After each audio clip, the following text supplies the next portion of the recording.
30 декара на час е производителността. Това е... Тя е с 60 литров резервуар с дизел, така че може да се обикалите цял ден с нея. По принцип, тая машина, която в момента демонстрират на площада в Търговище, мисля, че е добра за почистване на пешеходни зони, паркови алеи, тъй като има, знаете, отпадъци от рода на фасове, на хартийки, на бутилки за хвърляне.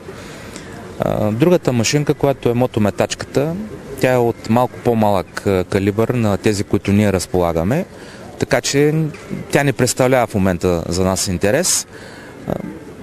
Това, което можем да се позволим, е за такива малки отпадъци, които са по пешеходните зони, да се почистват по-бързо. И т.е. да облегчим режима на така нареченото ръчно метене, защото те все пак заместват няколко човека. Идеята е, когато се купува техника, да се отменят хора, които използват ръчен труд.